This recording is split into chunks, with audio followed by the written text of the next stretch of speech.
Wilson Tarpeju from the Focus TV. You talked about your speed, and we've seen you play in the Olympics. What was it about the Mystic style of a play that attracted you to them? ディフェンスチームっていうところがやっぱ自分は好きで、そのディフェンスからこうアタックしていくっていうのはすごい好きなチームですし、バスケット自体もこう自分のスタイルに合ったバスケットをやっているなっていうのを感じたので、すごい楽しみだなっていう思いでいます。When I saw the Mystics game, they're like a defensive team, and I'm really excited to, I was in a defensive team in Japan, so I'm really excited to be a part of like that, such a amazing defensive team. So I really like, do defense and push the ball and attack, and also like what they're doing is kind of like a similar that I really wanted to do. So I'm really excited to play for the Mystics. Part of your game, a big strong point of your game is setting up your teammates, and we've seen you put up some ridiculous assist numbers at the Olympics. Has being able to see the floor like you do and kind of be that floor general, has that always come naturally to you, or has that kind of developed over your years? And when did it really kind of, you feel like it really kind of became one of your strongest parts of your game?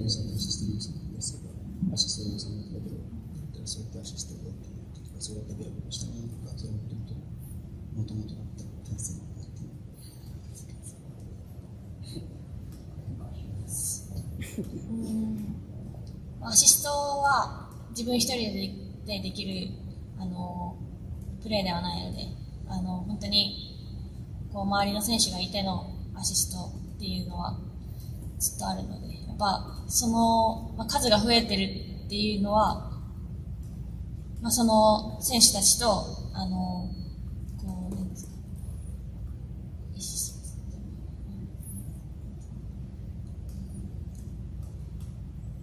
その選手たちと、こういろんな意思疎通ができているプレーが多かったのかなと思いますし、本当ワシントン・ミスティックスでも、本当いろんな選手がいると思うので、一人一人の特徴だったりとか、そういうのを早く理解して、うまくみんなを生かしていけるように頑張っていきたいと思います。Obviously, assists is absolutely no. They're just making shots from my passes. So, it's been developing, since for over the course of years. Obviously, in Washington Mystics, I want to know, individual, their personal, our personal, and individually, and then I want to make more assists. Just passing around and find open looks and. I want them to make shots, make more shots. What about me? I have a quick question to Coach first. Were you going to play Wednesday's exhibition game?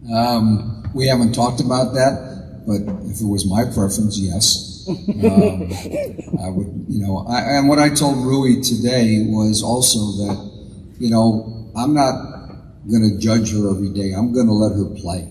I'm going to coach her to teach her what we do, but her game is what I wanted, and so we've got time before our season opener. But if she is feeling comfortable after tomorrow's practice, I would like her to play some minutes on Wednesday and just kind of get her feet wet a little bit. What are your thoughts on that? How does she manage that? I think that, first of all, there's kind of a universal language in basketball for the good players. They could walk onto a pickup court on a Saturday morning and play with people they had never played with and had different language. And if they are good players, they'll figure out pretty quickly how to play with other good players. So I think that's a good starting point. I don't know if you want to translate this. Okay. I think the second part is we have worked, I'm giving a scouting tip to all of our opponents, to give our offense as many hand signals for what we want to do as we do verbal signals. And so I think that will make it easier. Obviously, Mickey will be there every day throughout our practice to translate. Mickey has played and coached, and so there's not a language barrier between he and I as far as what I want to communicate. He's already been translating for us as far as things I've written to her or done. So far, scouting reports will be translated, and so all of those things have been thought about for the last several months on how to prepare for this. And so I think there will be days, maybe there'll be momentary lapses, but I think my body language will tell her sometimes too. But I think in general, I think it'll go fairly smoothly.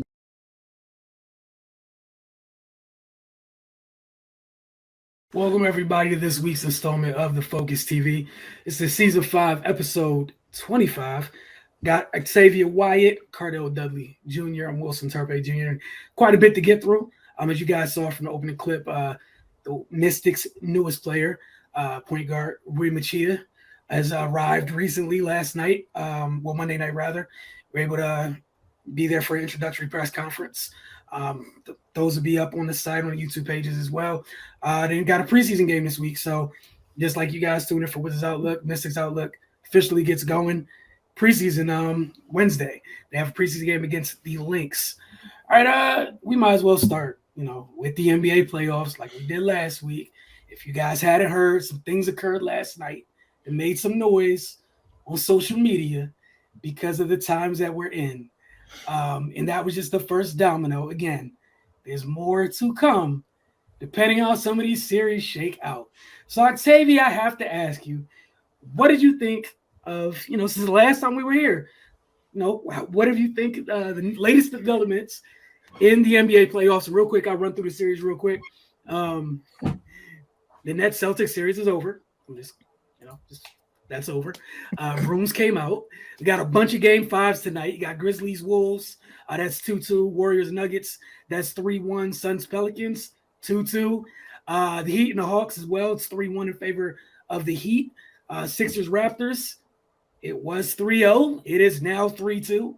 And Bucks Bulls, which is 3-1. So Octavia, your thoughts of what's happened in a week since the last time you were here? Talk about the NBA playoffs. A lot has happened. First of all, it's just so many injuries that keep happening too to key players, and a lot of times, with Devin Booker being out, Jimmy Butler not playing tonight, Kyle Lowry not playing tonight. I think they said Embiid has a torn ligament in his thumb. It's just crazy. Everybody's hurt. But it's playoff time, so I'm not surprised. They're all probably, bodies are all banged up. This Boston and Brooklyn series was just epic, honestly. It was crazy because a lot of people really thought that, of course, they're the preseason favorites, the Nets. But a lot of people thought after the season that they had that, as long as they could make it to the playoffs, they'd be able to get through, a series. But they came across the wrong team. And I knew it from the beginning. And I didn't necessarily think it would be a sweep. I thought KD and Kyrie would be able to get at least one, if not more than that. I wouldn't have been surprised if it went 7 games, honestly. But just Brooklyn had nothing for the Celtics. And even as close as they were in pretty much every game, I think they said they lost by a combined total of 18 points throughout all 4 games. The biggest margin was 7 points for each game. It was still a tight sweep, if you want to call it that. But at the same time, Jason Tatum became, a bigger star right before your eyes. I love Jason Tatum, which is the only reason why I really wanted Boston to win. I really like Jason Tatum. I think he's a great player, and I didn't think he got enough credit for the type of player that he is. But to see him, Jaylen Brown, Marcus Smart, Robert Williams come back from a knee injury, Al Horford playing hard, and even the quote unquote others. Peyton Pritchard had a great game. The game before last, I think game 3, shooting really, really well. And they play defense. They play like a whole team. And you can see how much of a, commitment they have to it, you know, how much they bought into Ime Udoka's system. And I mean, it shows. So it was great for them. And I think that they're getting how great they were is getting overshadowed by how bad the Nets were and how much people are talking about, oh, KD's not the best in the world. You know, Kyrie's only halfway player, or, you know, KD left Golden State to do this and Kyrie left Boston to do this and XYZ. I feel like it's all overshadowing how great of a series the Celtics played, and how, you know, hard they worked at it. So I wanted them to sweep at that point because I felt like they put in that much work. Like, you can't let them get one at this point. So for them to wrap it up in Brooklyn and go back to Boston and chill, but to be probably going to be facing I can't even talk, Milwaukee Bucks team that's probably going to come out against the Bulls, who also, like I said, having to deal with injuries in that series, Chris Middleton being out. But Zach LaVine is also in health and safety protocols right now, so they don't know if he's going to be able to play tomorrow. He didn't travel with the team today. But I mean, I wholeheartedly believe that Milwaukee will, you know, wrap this up tomorrow, and get ready for this Milwaukee Bucks versus Boston Celtics series in the second round.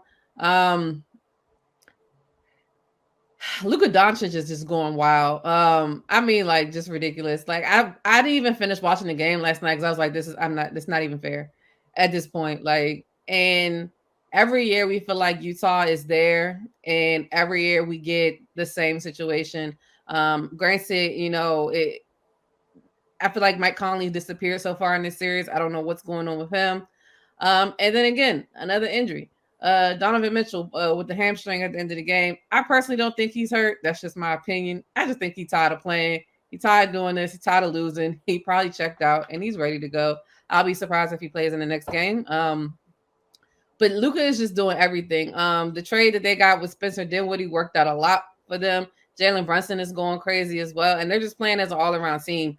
And it's just, again, to see them play defense the way that they're playing, especially from last season to this season, their defensive rating has improved by so much. And, you know, Jason Kidd being his first year there, not being a first year coach, but his first year there, you know, it just shows that, you know, they're buying in and they're playing really, really well. And I mean, they're still missing a couple of players as well, you know, with Tim Hardaway not playing, who was a real big presence for them during the season. You know, so they're still holding it together, and even with Luka coming back off of the calf injury, and it don't look like his calf hurt at all. Like, he's just being disrespectful. He's out there embarrassing, you know, Rudy Gobert with like 4 pump fakes, and I was like, Jesus Christ, what are you gonna do? So at this point, you know, I expect Utah to fight, but it's getting further and further away from me believing that they'll be able to pull it off. Minnesota and Memphis is playing now. It's just a grind out series. Like, you know, every time I think that Memphis is going to pull away and just be done with this series, Minnesota kind of crawls back in it as they were doing tonight. I don't know what the score is currently. But Cat had an amazing game this past weekend. You know, he keeps having on again, off again kind of games. So he really needs to be focused and be 100% dialed in. Ja is going to do Ja. And, you know, I mean, granted, he's not playing completely great. But at the same time, it's a back and forth series with them. Like, I really can't call it at this point. I really believe that Memphis will pull it out. But at the same time, you know, Minnesota's playing really, really hard, and they have a great chance in, you know, taking a lead tonight. I mean, it's 41-33 right now. Minnesota's up. So before the halftime. So it's gonna be a tough series. I can see that one going 7. Golden State and Denver. Denver got a game in there, you know, off of sheer will and sheer, you know, desire and playing hard for their coach and, you know, playing hard for each other. I suspect Golden State will wrap that up as soon as the next game is. I think they play tomorrow as well.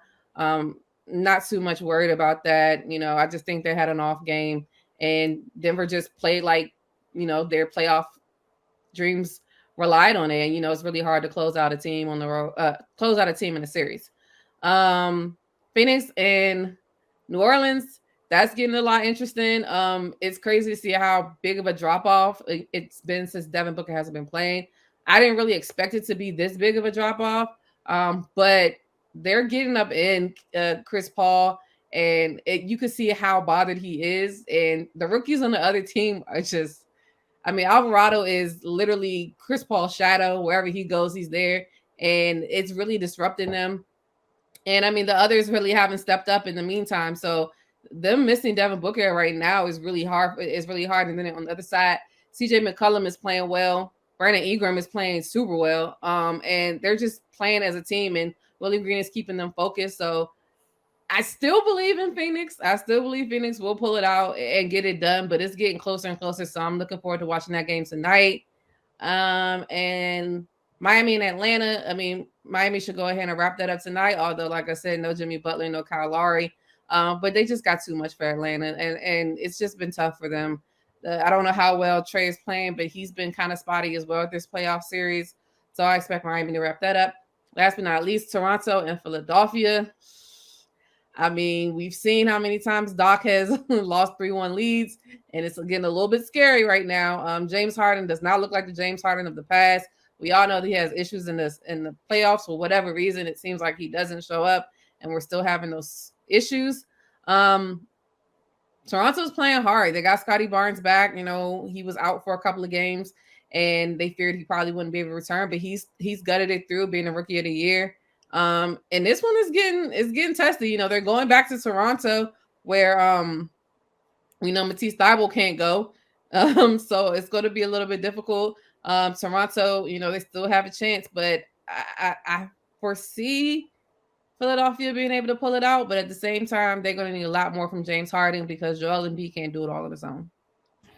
All right, Cardell, your thoughts on what's happened between last week and this week?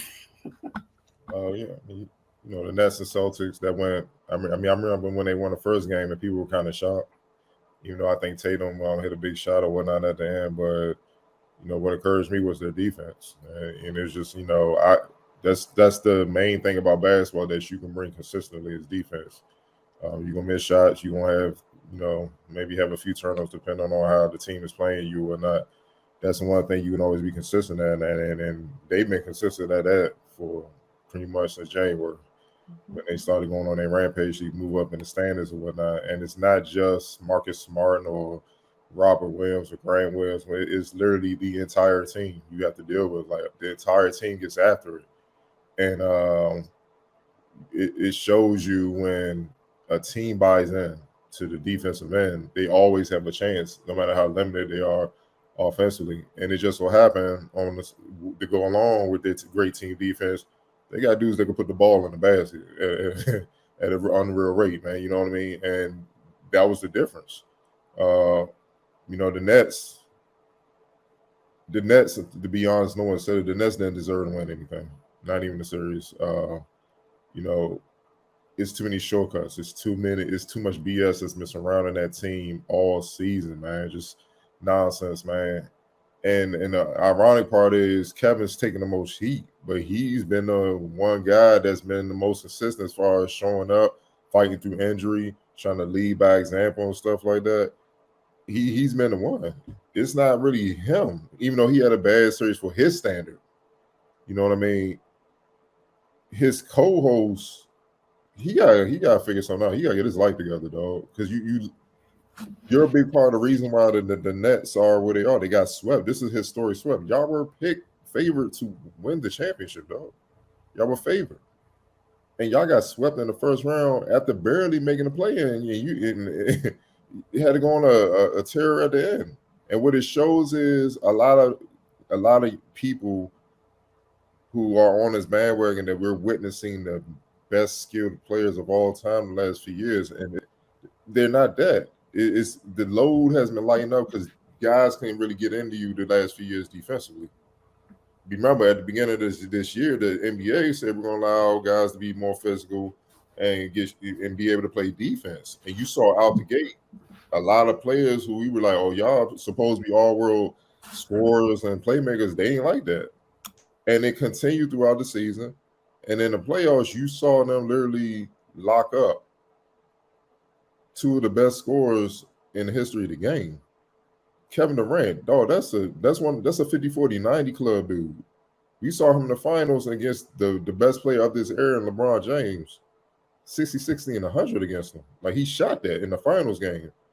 The man shot 30%, just about 30% from the field and 3-point. And dog, he was horrible shooting the ball. You have never seen that. That's a testament to the Boston Celtics defense. They threw 7 defenders at him. And then when he managed to get past them, the help side was right there contesting. They were being physical. And Marcus Smart locked down Kyrie in a closeout game. And you're in the crib. You know what I'm saying? It's just they were the better team. And also, people are getting on Steve Nash about his coaching. This goes back to what we kind of said about the Wizards and Wes Unseld. I'm not even sure what kind of coach he is. Because the players got to allow themselves to be coached.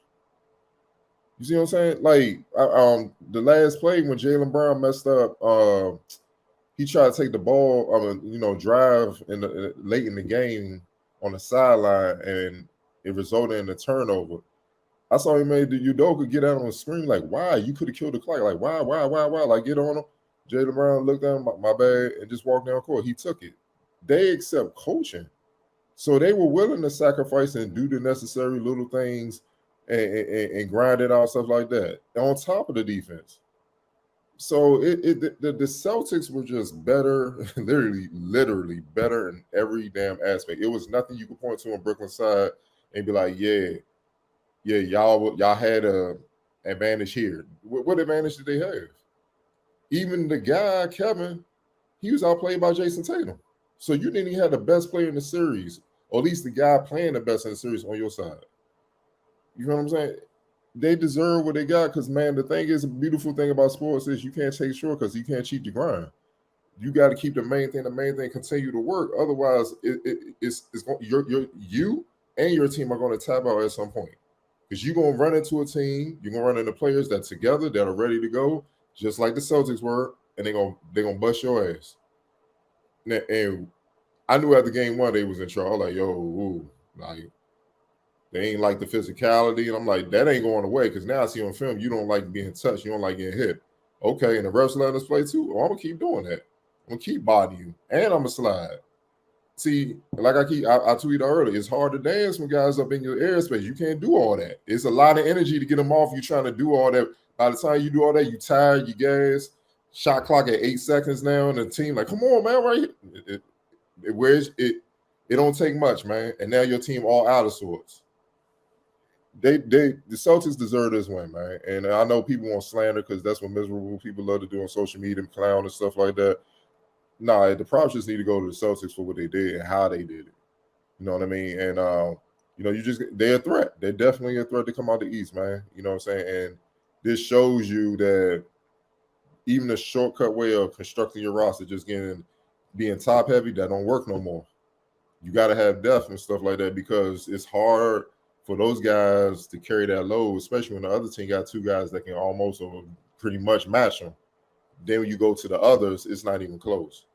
So, it is what it is, man. Like I said, regarding Ben Simmons, man, he got his heart and soul in check or something, dog. Like, you should at least try it. All he had to do was just get out there and try. And then if it's backjacked over, Brooklyn, like I said, Brooklyn would have given him a standing ovation, and it would have killed all this narrative from Philly and all that. It would have killed all that. All you had to do was try. And he didn't even do that talking about mental and all that. I've just never seen an NBA player that jacked up. I mean, I've seen guys get jacked up mentally, not to that extent, like where they just like, I'm not even ready to play basketball. Nick Anderson is one, when he missed those free throws, he was never the same again, unfortunately.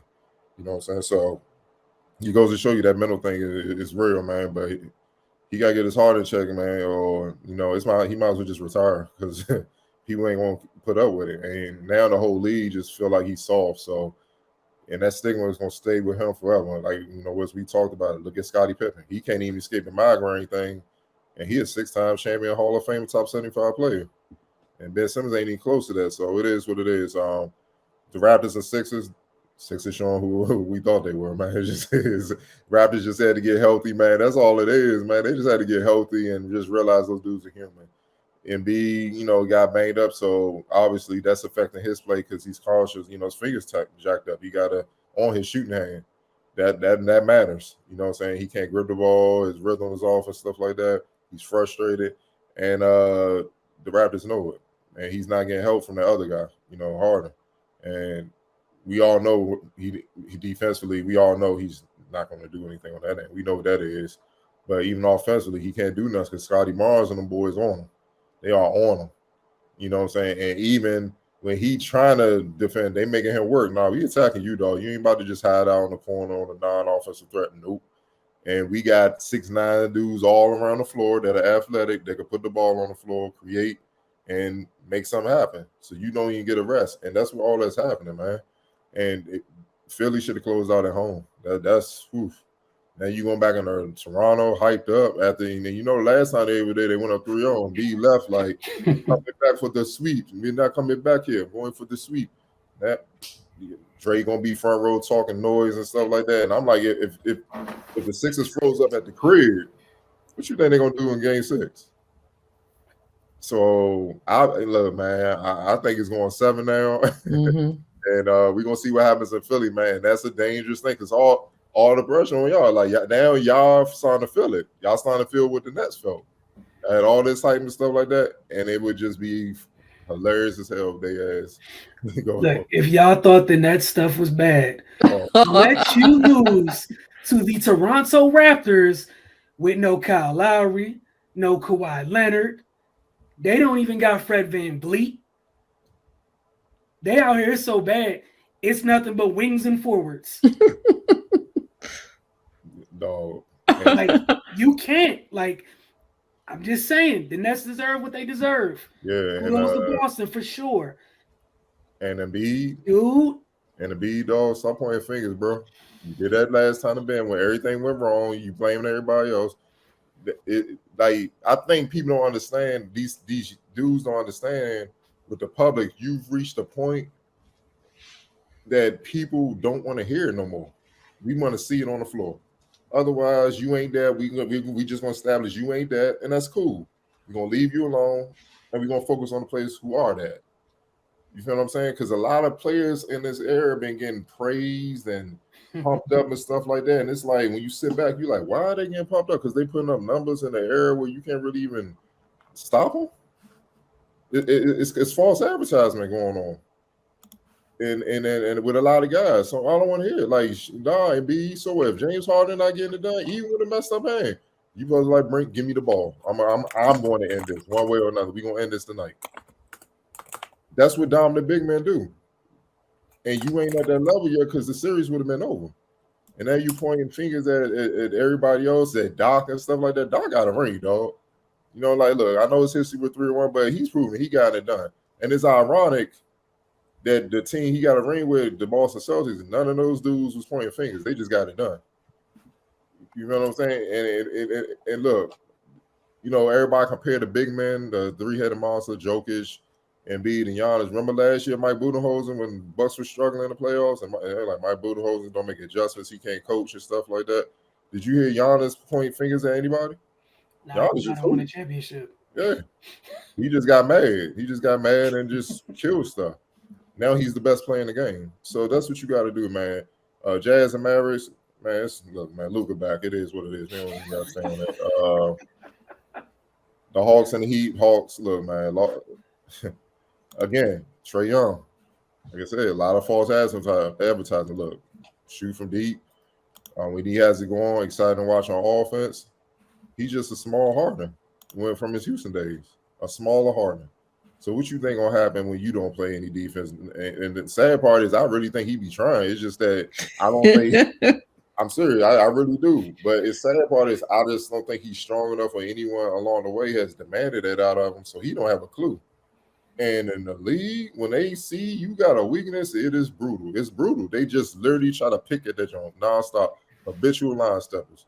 And it's hard for you to stay on the floor and get a rhythm when you get cooked.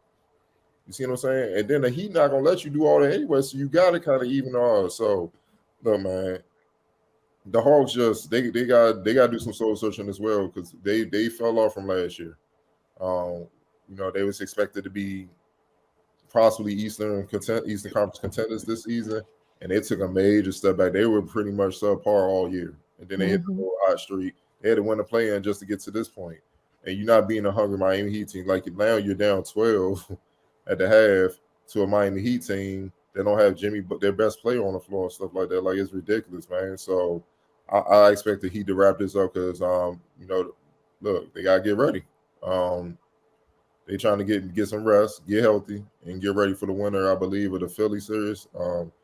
Philly Toronto series. So they know that can possibly extended. We're gonna knock them out so we can be resting and get ready for them. Timberwolves and Grizzlies. I see Memphis coming back as par for the course how this series goes. Somebody come back. So it's hard to say how that one's gonna go, man. But I know the Grizzlies better not lose the series as much as they talk. Because then they gonna see the ugly side of, y'all the little brothers, the little darlings, the fresh team, everybody.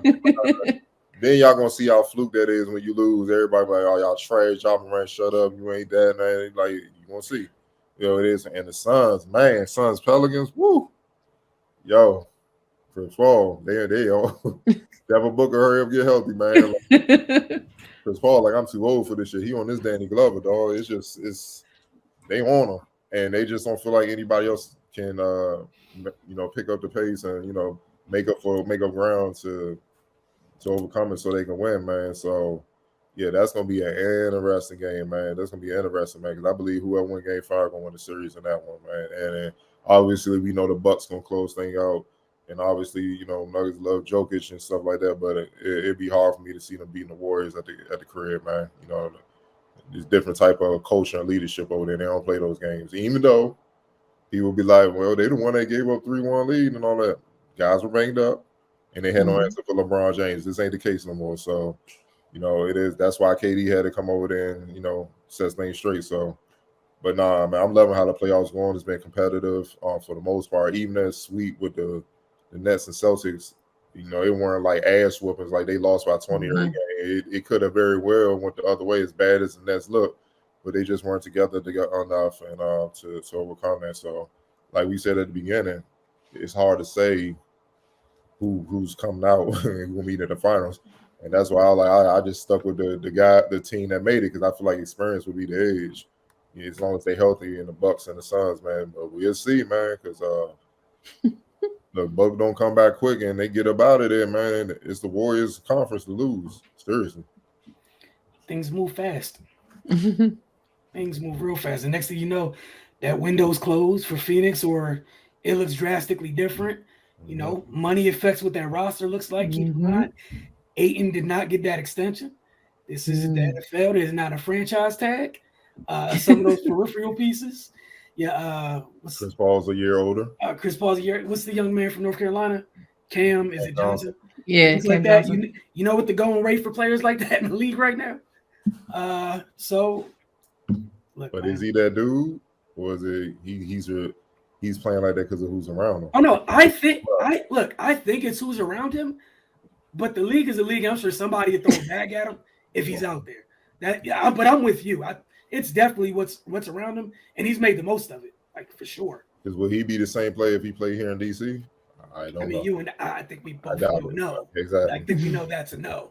However, would that prevent somebody from, a Wizards-like team that got a little bit of bread to try to do that and be like, well, look, now we're and nothing really changed. We shall see. But the fun thing, like Cardo said, we said that heading into playoffs, whoever does this is going to have earned it, and that's all you can ask for, no matter what happens. And again, it's just round one. Round two matchups look even better. It's gonna get worse. And like I said, the updates, like the slander, almost for the Nets, you low key almost want to be happy that you're out of here, because what's next for some of these teams, like Atlanta, it's gonna be ugly. It's gonna be kind of ugly. And Phoenix, all right, but Philly let you lose to Toronto. Twitter's going to go up in flames. In that city too, man. Like, all right, especially Philly at that too. Go ahead and find out what the other side of Philly fans look like, JoJo. Go ahead, find out. It's cool when you driving trucks over other people. The city's going to drive the truck over you. We're going to take our first break. When we get back, a little bit of DC United, some 9450. And, Cardo's got rapid fire for us. So you're watching the Focus TV.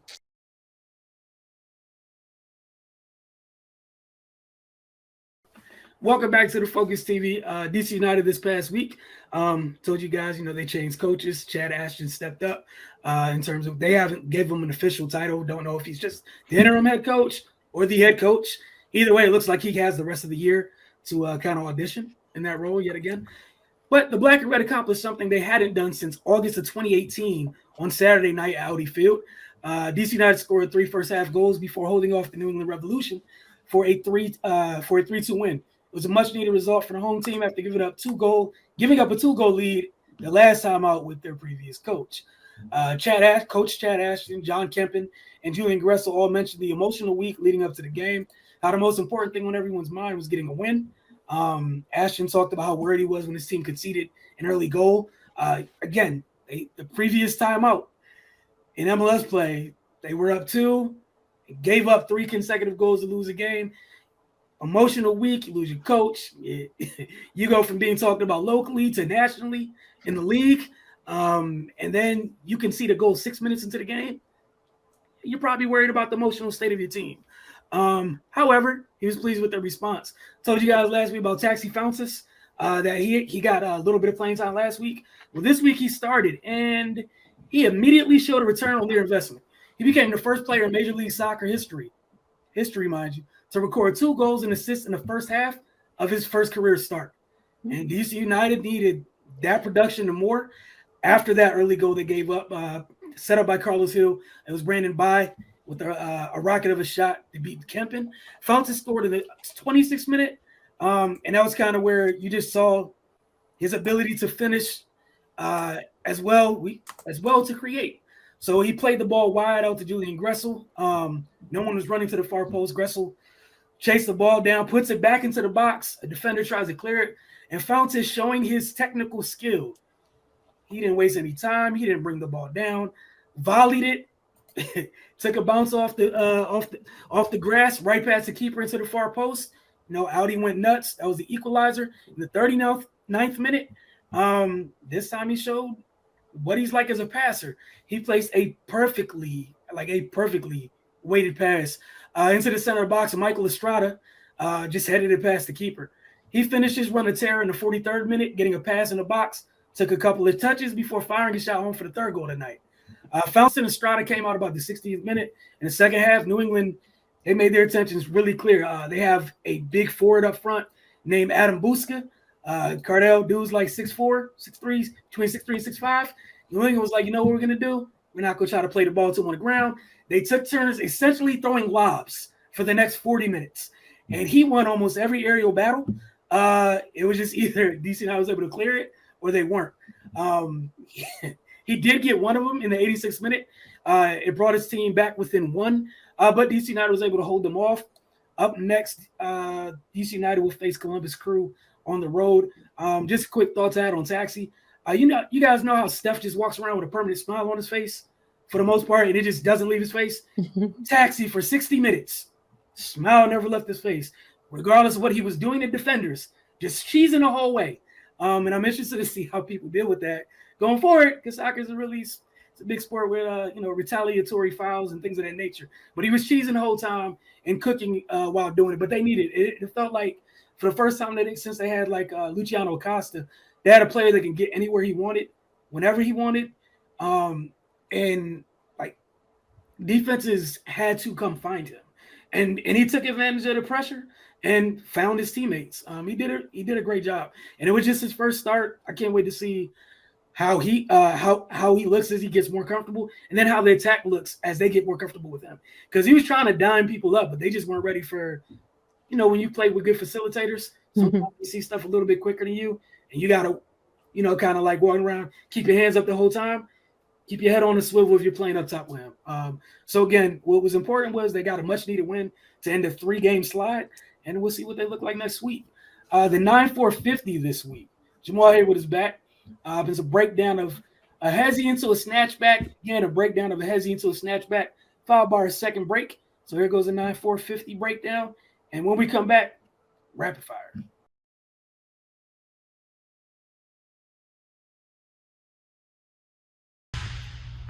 Today we're going to work on a move from the top of the key. It's going to be a hezzy pull-up. but we're adding a snatch back to it. It's actually going to be a no dribble snatch back, so we're just going to pull the ball back quickly right into our shot. So we're going to break this move down, show it to you guys going between, show it to you guys going behind the back as well also. So we're going to be starting from the top of the key. So I'm going to start with my left hand going to my right at the top of the key. So normally for heavy pull-ups, that's a heavy pull-up. Now if you're doing it off of a dribble move, where it's between or behind, you want to drag the dribble over, okay? Drag the dribble over, covering space, going towards the defender, attacking them at angles. That way it gets them to engage and back up possibly. Now, so if I go between here to my right, I'm going to hop forward, okay? Now, normally if I go to the basket, not too heavy, my first step is with my right foot.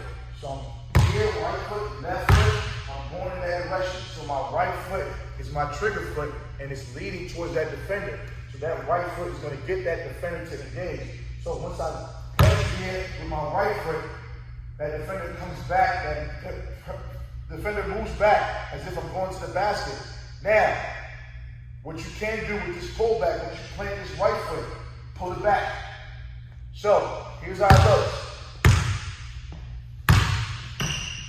Pull it back. Focus on keeping that left foot still. Pull it back. Right back to the shot pocket. Same thing the other way. Pull it back. So here it is to the shot.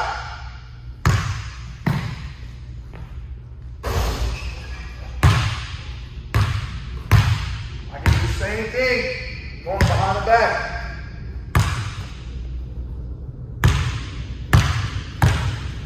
Pull it back, up, shot.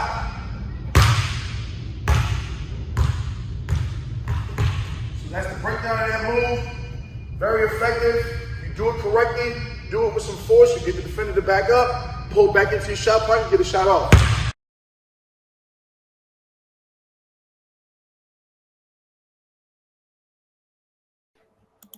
All right, welcome back to the Focus TV.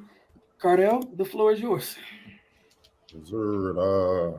Mark Emmert to step down as the NCAA president by June 30th, 2023. NCAA release said Emmert and the NCAA Board of Governors reached a mutual agreement to have him step aside. Throughout my tenure, I've emphasized the need to focus on the experience and priorities of the student athlete. Emmert said in a statement, I am extremely proud of the work of the association over the last 12 years and especially pleased with the hard work and dedication of the national office staff here in Indianapolis. Emmert's decision comes at a time when major college sports are being transformed by name, image, likeness rights, and the transfer portal, which allows athletes to change schools one time without penalty. With the significant transitions underway within college sports, the timing of the decision provides the association with consistent leadership during the coming months, plus the opportunity to consider what will be the future role of the president of NCAA Board of Governors, Chair John J. DeGoria, the president of Georgetown, said in a statement. It also allows for the selection and recruitment of the next president without disruption. In April 2021, the NCAA announced that Emmert had received a contract extension through 2025, about a month after DeGoria gave him a vote of confidence in the wake of heavy public criticism toward the NCAA about inequities on the men's and women's Division I basketball tournaments. Octavia, we're going to start with you. Just what are your thoughts on Emmert, stepping down? I mean, I think it's about time for a change. As much change is going on in the NCAA.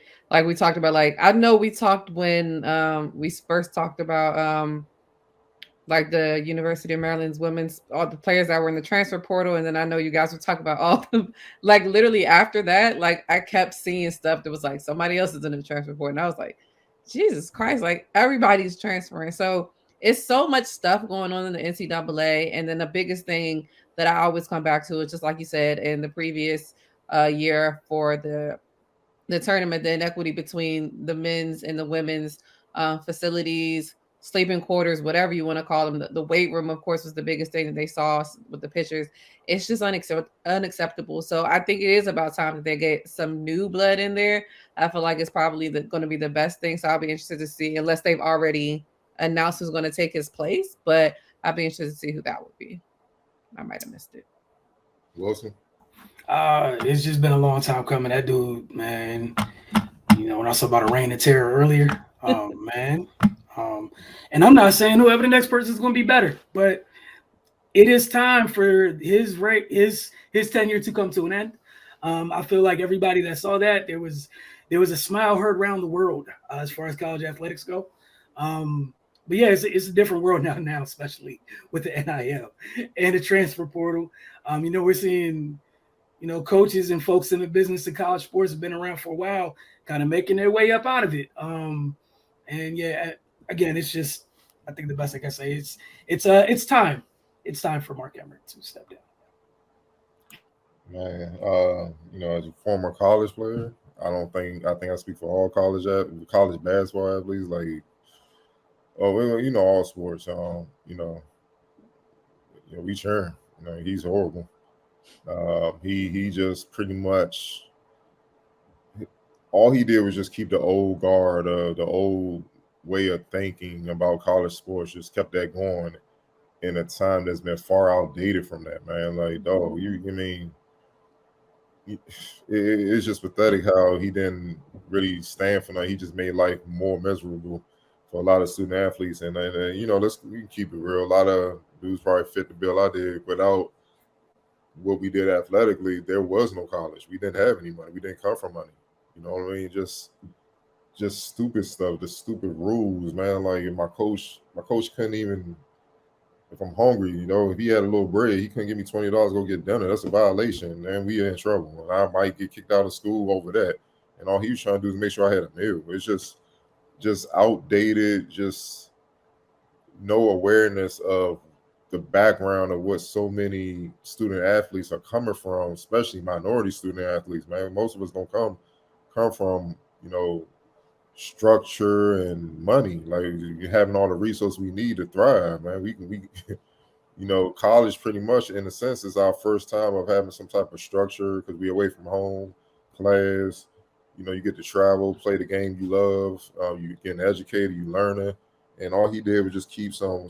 I mean, I'm trying to be nice without making racial, but you feel where I'm going with it. He just kept an old way of thinking that only applies to, honestly, no disrespect, like white students who come from, structured backgrounds, middle class and upper middle class. You know what I mean? Where it's just like, oh man, it's just great to be on college. They walk around college with no worries, and we've all seen them. Like, you can just look at them, though. They don't have any worries. College is just for them, just to get my, obviously set me up to get a good job, and also I get to get away from my parents. But I really don't have any worries. Everything's paid for.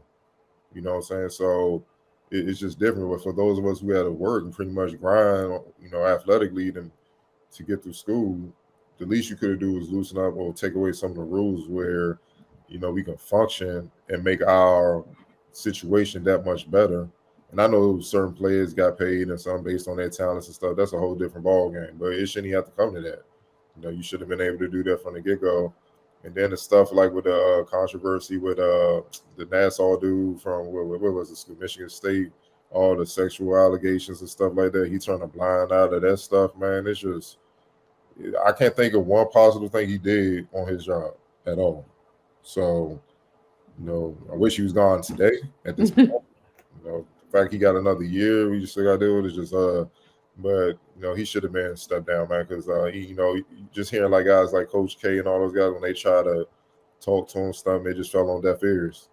And he's still, like I said, he's still stuck in the mentality that, hey, the college experience and getting educated is the end all be all. And we like, player, like, we got Google if we really want to learn stuff. Like, we really don't need y'all, but to get a good job, y'all saying this what we need, and even that don't guarantee nothing. So you got to loosen up the reins, man.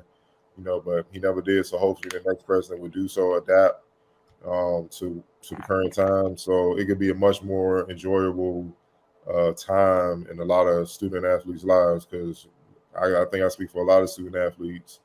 I mean, it's some great memories, but it's a grind, and especially for us, like it's like a full-time job.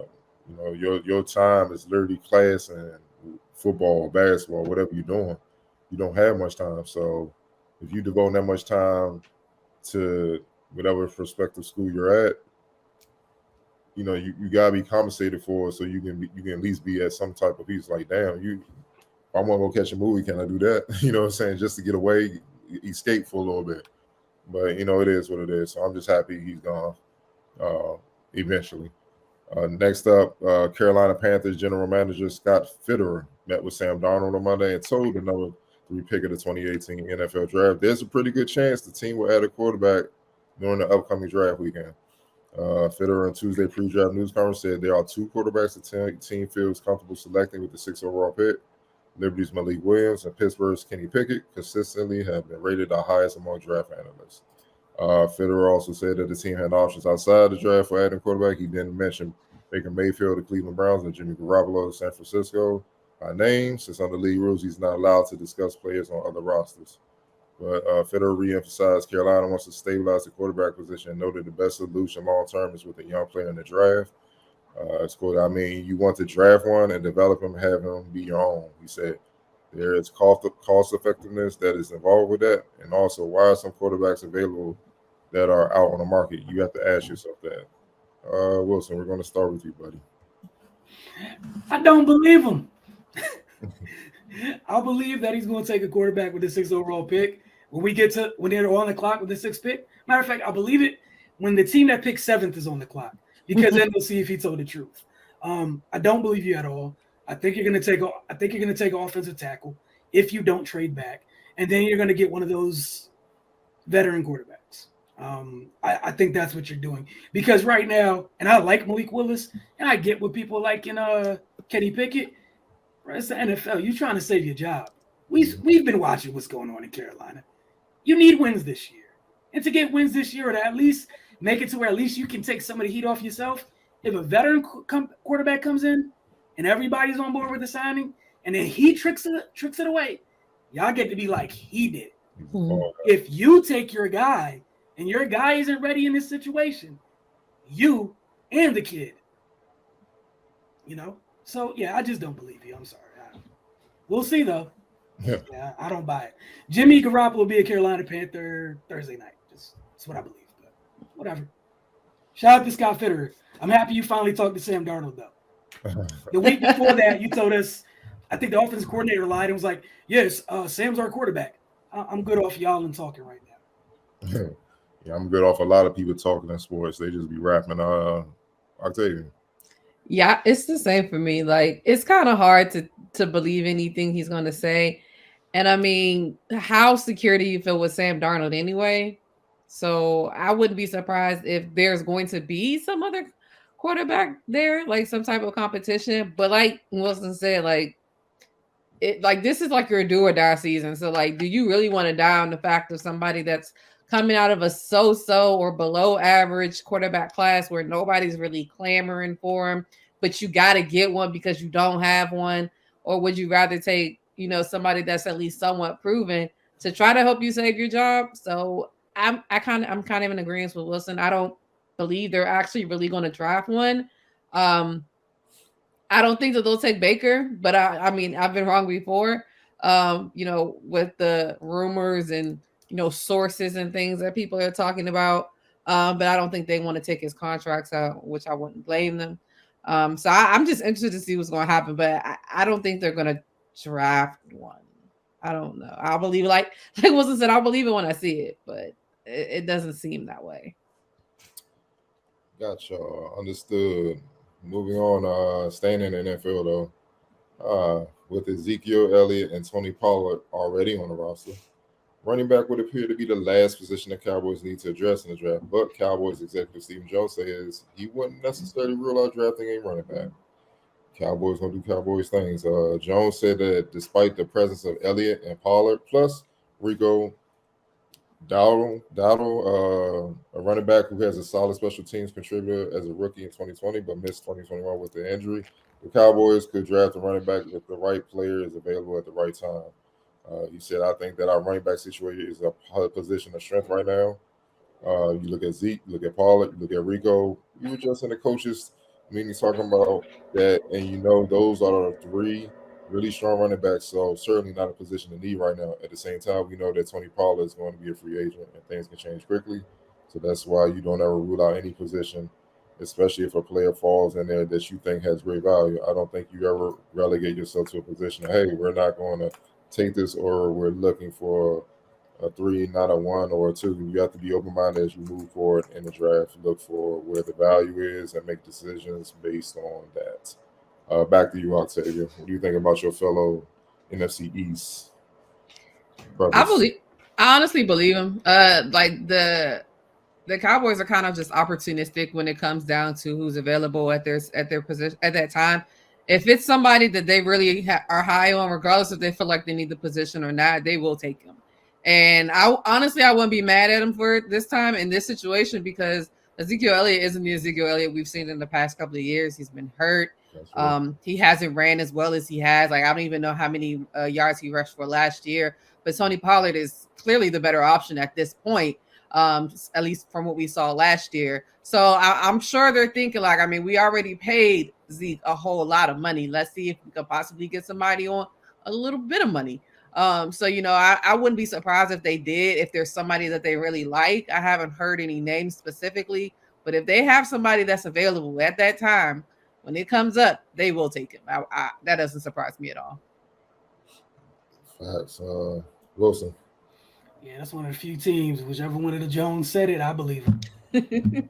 Because they don't care. They don't care about logic, convention, strategy, what have you. They want what they want. They're going to do what they can to get it. So, yep, I believe them wholeheartedly. They will take, if it's somebody there that they like they will take him regardless. I wish I could disagree, but Algeria is baseball, man. I believe Wilson's beloved Yankees. The mysterious New York Yankees letter was leaked to the public Tuesday, just a few days before it was scheduled to be unsealed by judge's orders. We finally know what MLB Commissioner Rob Manfred wrote to Yankees GM Brian Cashman regarding MLB's investigation into cheating allegations against the team. So what did the letter say? There are two main revelations. The Yankees used their dugout phone to relay stolen signs in 2015 and 2016. Manfred appears to have hid the truth from the public when he said in a statement of 2017 that the Yankees hadn't cheated. The letter, which is scheduled to be unsealed later this week as part of a now dismissed lawsuit brought against MLB by DraftKings customers, goes over a number of things that are public knowledge, namely that MLB found the Boston Red Sox had used electronic equipment, including a smartwatch, to steal and communicate signs to give the team an advantage. Sheesh. I'm pretty sure a lot of teams are doing that. Wilson, what's up with your mom, man? What's going on? Hey, man, one is baseball. If you're not doing nothing filthy, you're not trying to win. That's like, what is that, like rule number 1 in baseball? If you're not cheating, you're not trying. 2, like, whatever they say the Yankees did, as a Yankee fan, they probably did it and they'll do it again. What are you going to do about it? Like, the Astros won a chip, right, recently? And everybody knew they literally were stealing signals or what have you in front of everybody. Like, we're in 2022 and people out here thinking they can get away with stealing stuff. And there's more cameras in arenas and fields and anything than ever. If you think clearly they don't care. Like, I'm not going to care. Like, it's baseball. Like, y'all enjoy that type of stuff. Some old school person would, I'm sure, if I was like, this is why I don't like baseball. Well, you don't get the game between the game. You're right. I don't get it. I don't want to get it. I'm sure they did it. And I'm sure nothing's going to come of it, because last time I checked, the Astros championship still counts, right?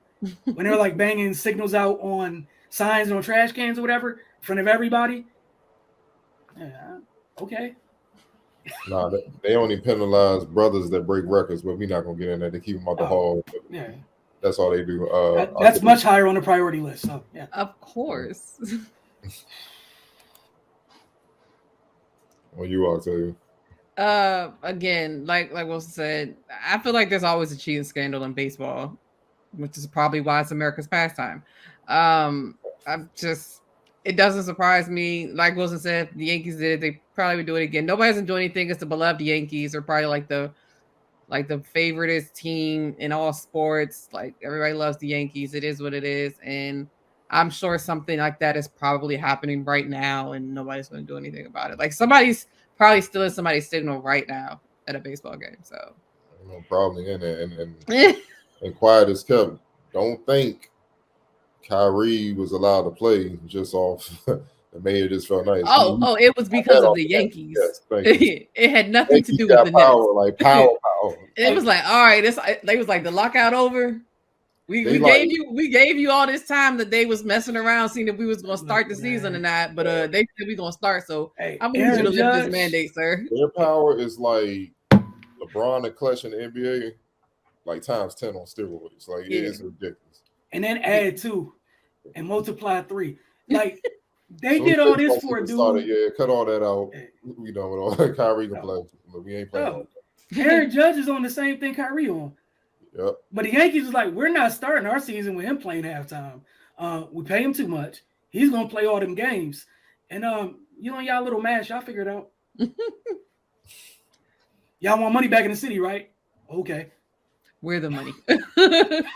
We are the money that goes back into the city, sir.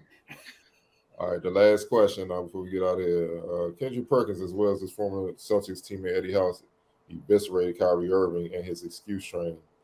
Perkins said he said a whole lot of nothing. For real, he said a whole lot of nothing at that point, talking about the direction they're going in, things of that nature. Perkins noted that Irving teamed up in Brooklyn with Kevin Durant to win championships, not get swept, not to throw people on the bus, not to say they're looking forward to the offseason. He talked in so many circles, I started to get dizzy, Eddie House said. Irving had said post-game that hopefully the Nets don't run into any barriers and we can start fresh and live without team results rather than being a polarization of the media, and having our names dragged. This is when I stopped listening, Perkins said. He always wants to come and attack and say, oh, the media is saying this, the media is saying that. Kyrie, you're giving us a reason to say something about it. You getting swept. That's giving us a reason to talk about you and Kevin Durant.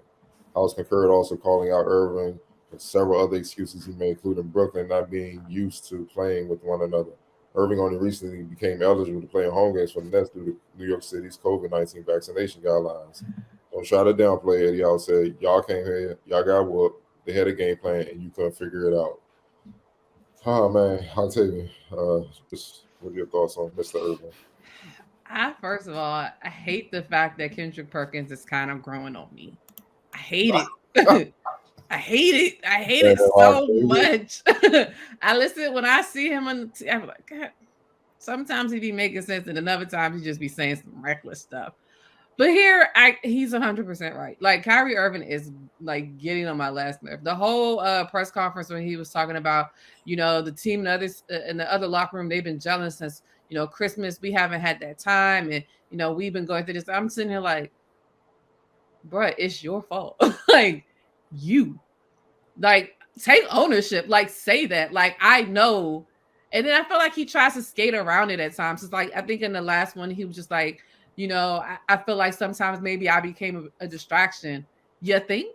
Like, what are you talking about? So it's like he's sometimes he tries to take credit or tries to take accountability, but then the other time he like tries to skirt around it, and it just don't make no sense. And I hate when people try to say like, you know, you're coming after them, like that's his beliefs, that's what he feels. That's fine, but we're talking about the basketball aspect of it. I'm talking about the fact that you got all these people to come to Brooklyn and say how bad y'all gonna win a championship. We don't need no coach. It's me and KD. We're gonna do this, and you left your man high and dry. And now you sitting there trying to cop a plea, talking about something. Well, we didn't have enough time to gel. Like, sir, like. It's just like it's asinine, to be completely honest. Like he just needs to stop talking unless you're going to say something real. So it's like unless you're going to say like, I know my decision cost us this year. My decision effed that up. I hope that we can fix that. I feel terrible. Like I feel like he didn't even care that they got swept. Like I just felt like he was just like, I mean, we'll get ready for next year. I'm going to be in the offices, and you know, me, KD, and the owner and the general manager, we're going to try to come together, figure out who. Like, sir, you ain't even been there long enough to do that.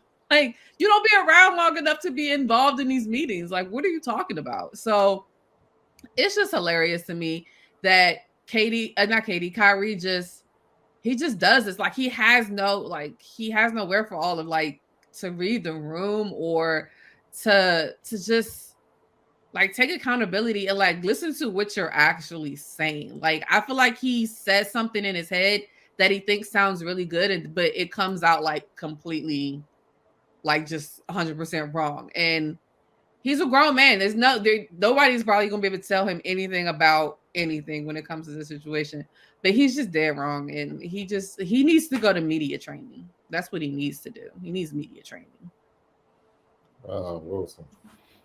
Yeah, it's been a wild week, man. The perks that made sense like 3 times this week. Yeah, and only Tuesday. Like, man, it's about to be a long week. In the last 48 hours, I've found myself when Perk is talking for the first time in my life. Like, I'm telling you, he's spitting like that. It is an alarming place to be. However, we give credit where it's due. Kevin, get you some new work friends. James and Kai, they can still be your friends. You need new work friends. They don't need to be your work friends anymore. Because again, like Cardos at the top of the show, all the junk that happened this year, y'all left that man by himself. And then he's gone. And you're just out here watching. Calmly, just no big deal. And they got the nerve afterwards to be like, oh, win me and Kev. All I got to say is Josiah doesn't play around. Kyrie, I hope you understand that everybody's not going to have the type of patience Kevin or other people might have with you. You got Sean Marks looking dumb. You got Josiah looking dumb. Billionaires don't like to be caught looking stupid. They paid luxury tax for this team, and you were a big part of it. In New York. Oof. I was going to say, in a big market at that, yep. To run it back, I think this year it was 220-something million luxury tax. If they ran it back, kept everybody's 330 luxury tax next year. Pandemic. Coming off a pandemic. Kyrie, I don't know if you're going to be here while you're making all these glorious plans about the offseason. Look, man. And again, right now, a couple folks on this roster already signed. You're not one of them.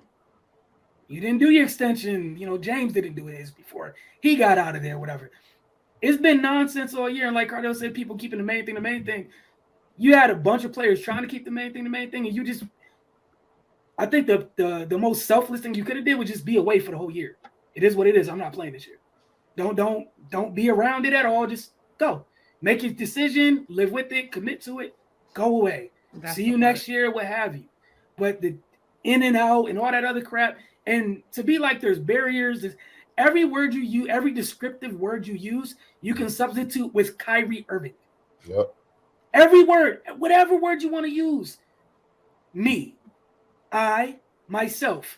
That's all I heard was Kyrie, Irving. Mr. Irving. That's what I heard every time you said something about a barrier or something hold us back. We didn't get a chance to gel. It was you. You were the reason things could not happen. You can't buy into stuff without people being there. And we got to see the opposite ends of the spectrum of what that looks like. You got Boswell there. It took a little bit, but once they bought all the way in, everybody was 10 toes down. You guys, and a lot of it, sir, you just being out here, it's noise all the time. People got to answer questions about where you at. Sometimes you at practice. Sometimes you play games. Then you're, what's it called? The stunt where you walk through the arena just because you could. Like, got them $50,000 for going in the locker room.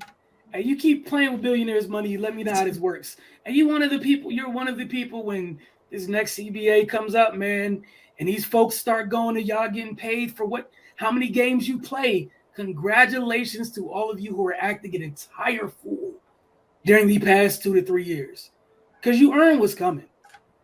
Because, you're still going to make good money. But, boy, going to be some NFL-type language in there. How many games did you play this year?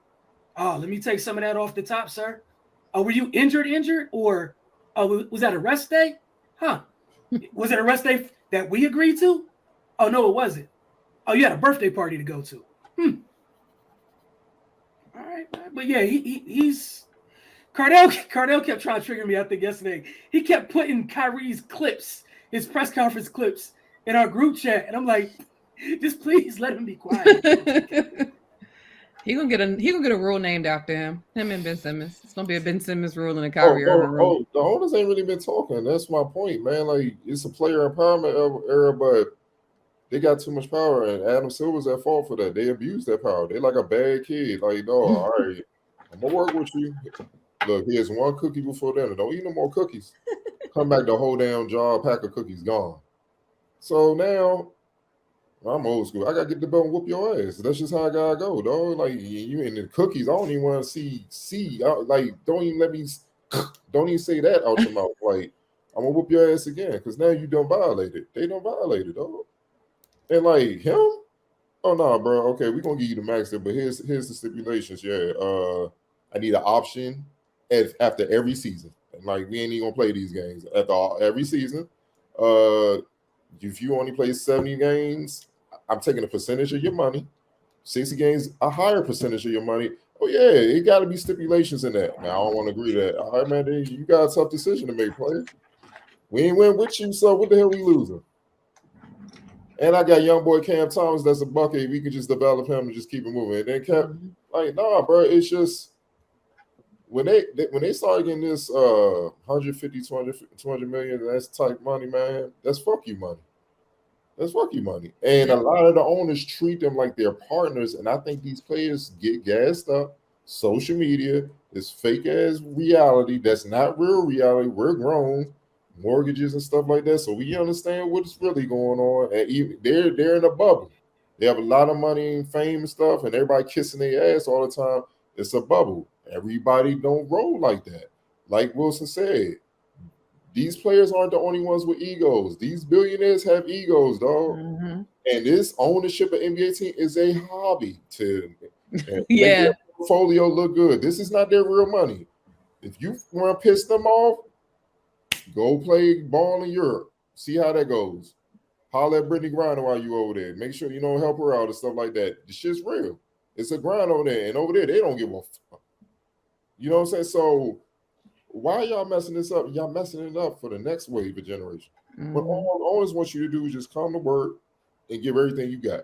And they cool with that. For the most part, don't get me wrong, you got some crappy owners.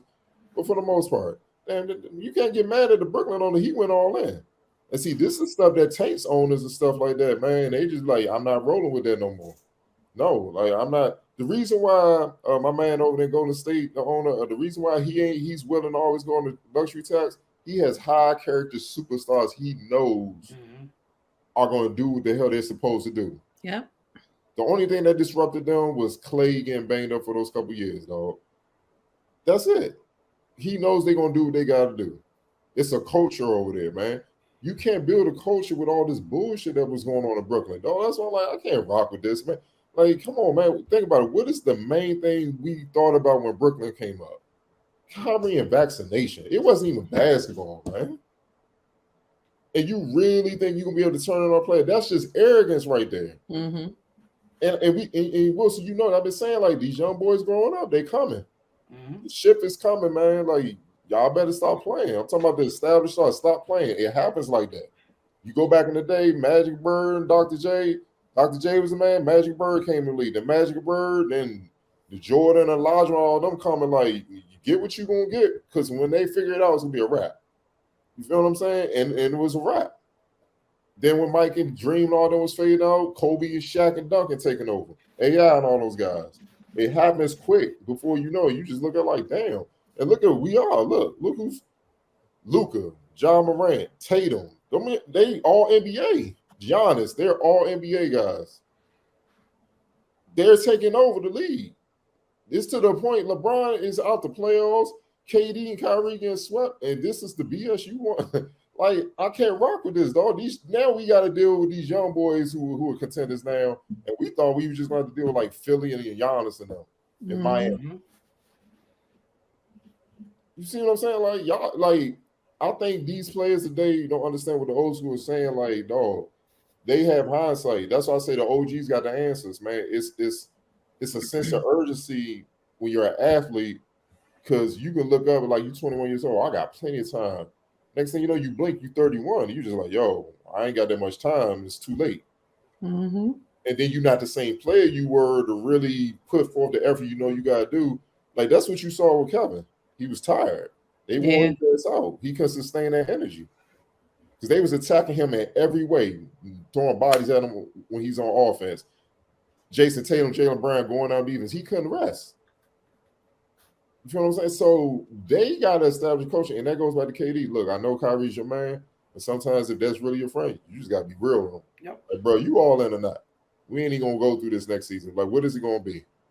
Man, you know my religion? Yo, sorry. Trade this dude. Get him up out of here. It's as simple as that. We got to look in the draft, do what we need to do, man. It's just you can't win like that, man. And the thing they take for granted is you don't, like he's saying, we're going to look towards next season, whatever.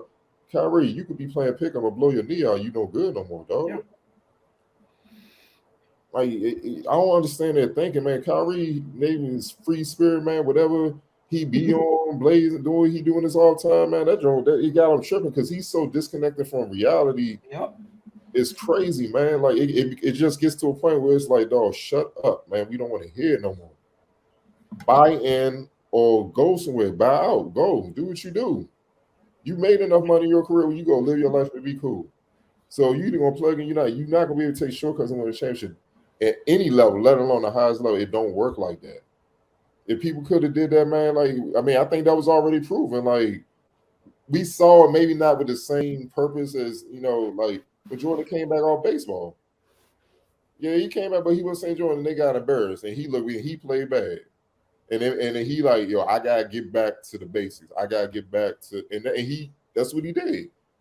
Then he went on another run. It's just like that. They got to get back to the basics, or this is going to keep happening. Only problem is, like you said, Kyrie's not signed. They got a whole lot of free agents.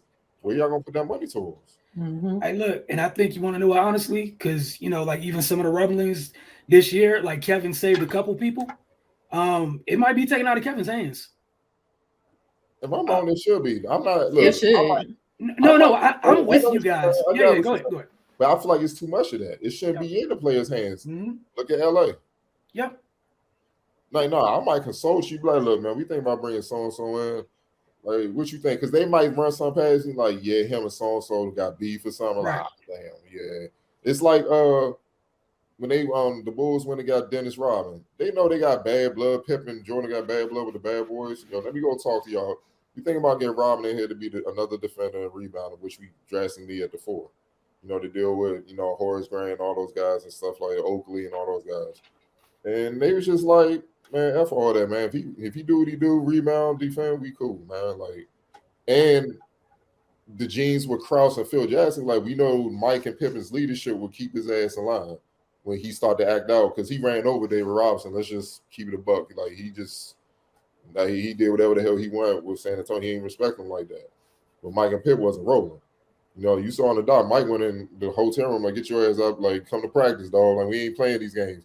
That's what I mean. You got to do that with these dudes, man. Like, you can't tiptoe. What I keep saying about the Wizards all season. Uncomfortable conversations have to be had. You got to have that in sports. Yep.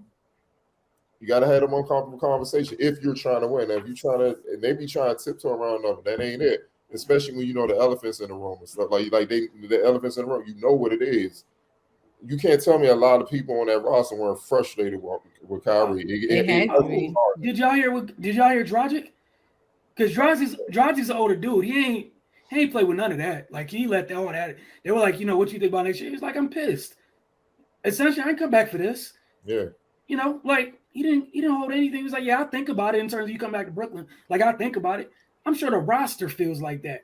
Blake was talking about, I don't know if our spirit was right after games and all this other stuff. Man, they all know what it is. And I don't think Joe Tsai's about to rock with it again. Because that's been Harden and Kyrie in back-to-back years. Yeah. And you traded a lot to get Harden to make this run. Well, honestly, if you left your stuff how it was and got KD, are you getting swept? Nah, you at least gonna win a couple games. Because think about when KD went on that rampage to get him in the playoffs when Kyrie was still out, the team rallied behind him. They was looking, remember? And then it was games with KD. When KD was out, they got behind Kyrie. They were struggling. They couldn't even get a win. They weren't behind him. But how could you be? Because he never there. You can't trust him. You see one dude coming back from that injury. He's here the whole time playing 40 whatever minutes. Dude's chilling. They don't respect Kyrie. And they're looking at dude like, you're supposed to be his mans. How do we care more than you? Yep. Yeah. It's what it is, bro. Got to go ahead and that's why I was laughing because, I think they asked Kevin about next year and he was like, man, I don't know. We just lost. Like, we see what happens in the summer. Like, ask me a month from now. Yeah. And Kyrie starts his soliloquy about, when me and Joe and Sean sit down. Like, in my mind, like, if I'm Joe, if I'm Mr. Sign, I heard that, I'm good. What do you mean when we sit down? You caused all of this. It's crazy. Like, and now you messing with my money because this whole year, I didn't get extra home playoff games. And this ain't new. You did it in Boston. That's why they came back, whoop your ass. And Bruce Brown, you talk. Yep. Kevin at the beginning was like, man, I wish you ain't say that.